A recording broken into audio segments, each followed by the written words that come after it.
I'm a little curious that it would seem that not even the governors, so to speak, seem to understand the workings of FAC or even the CBN or NNPC, because in recent times we do know that there's been some delay in the distribution of money from FAC, and it has definitely, the governors have raised some concerns about that and asked, you know, what exactly is the NNPC doing? A host of them who are trying to be kind, so to speak, put it all at the table of the CBN, some, beg your pardon, the NNPC. And we're wondering, how come nobody understands, you know, the workings of the NNPC? If not that this concern was raised, we possibly would not understand, and this is definitely how it works. Absolutely. I'm amazed, but having said so, as I said earlier, I mean, anything happens in Nigeria. We have a Minister for Finance, for example, who does not know how much subsidy is paid on kerosene, even though when this value exceeds maybe, how much, 600 billion in 3 years or something like that. You have a monetary policy committee headed by the same Minister of Finance who wonders why interest rates are high and wonders, oh, I don't know why they should be so. We'll have to do something about it. Tell us more. Sorry, Mr. Boyo. Tell us more on this interest rate, because we're trying to look at this alleged missing funds or unremitted funds. It all depends on what name you've chosen to call it. Right. And now we also talk about how it has affected business here in the country. And once we saw the president in China, and there was also this talk about CBN also trying to get investors to come. We want to marry that with side by side with the interest on loans given to businesses or business people, investors in Nigeria, compared to what we had happening in China. Well, the reality is that on closer scrutiny of what is happening, particularly with regards to these letter, there's an element of mischief, you know, trying to distract attention.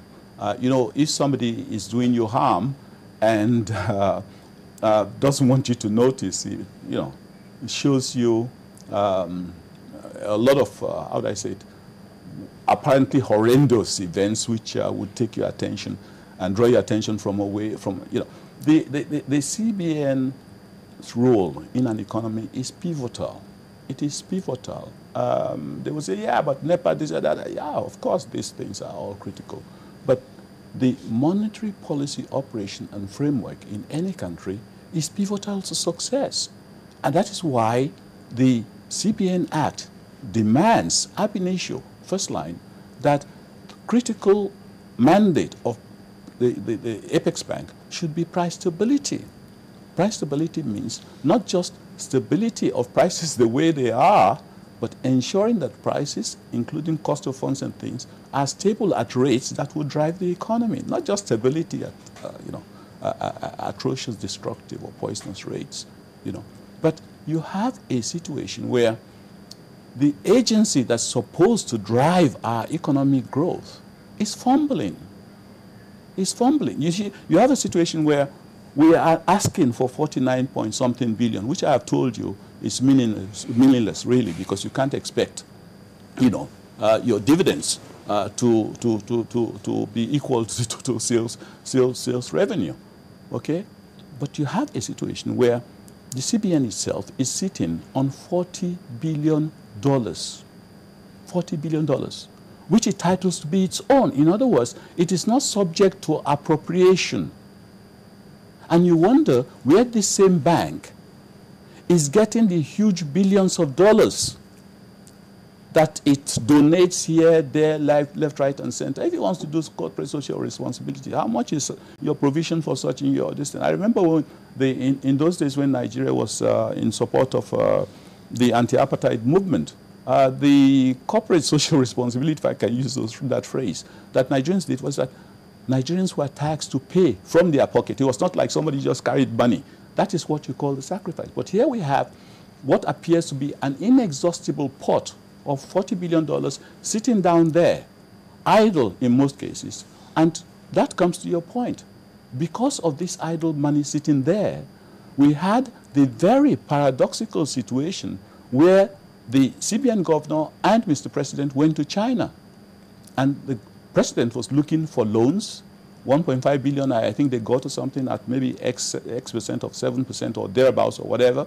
At the same time, simultaneously, the same CBN was looking for where to invest their money for returns which would not exceed 2 or 3%, because at international rates, Nigeria is supposed to be the cash cow. You know, you get rates of 14–15% for government borrowings, for borrowings that are not used for anything. Couldn't the CBN have loaned the government this money?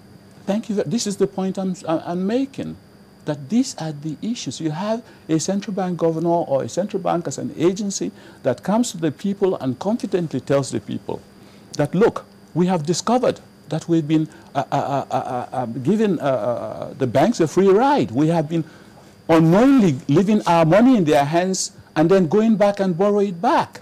So we are not going to do that anymore. No, we are not going to do that anymore. We are going to only do it 50%. So we are saying that deposits of government funds in the banks, only 50% could be part of their cash ratio, whereas in spite of the fact that the balance 50% still instigates excess liquidity because they're still mopping up, meaning that in spite of the 50% that has gone, there is still the necessity for government to borrow back its own money at 10, 11, 12%. Mr. Boyo, the picture here is horrendous. The picture here, I need to borrow your words, horrendous. We talk about an improving economy. We talk about the lives of the ordinary Nigerians not being affected positively. And then we keep hearing these amounts of money, 40 billion here, 4 trillion, 5 trillion. I mean, as a budget, as of last year, we had a budget of about 4 trillion plus. Almost and then trillion. The FIRS comes in to say they made about 5 trillion. So how did you get a deficit? Why do we go borrowing?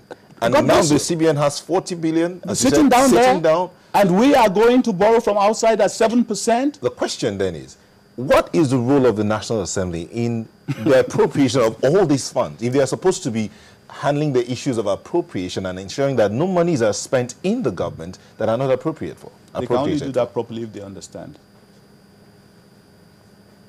If they don't understand, they won't know what to look for or what to control. Well, we'll leave it here, but I really would want to hear from the CBN, let them respond to all of this, because these are actually grave allegations. Because first, we're looking at the letter on NNPC, and we just also realized that the whistleblower also has an issue. Should be scrutinized. Should also be scrutinized. And the way the law is, well, we've not been able to look in that direction. Well, Mr. Boyo, we'd like to thank you so very much for sharing your time with us on this particular matter. And if need be, we'll have to have you come back again. That is when we have a response from the CBN and the NNPC to look at this in a more robust manner. Don't hold your breath on that. All right.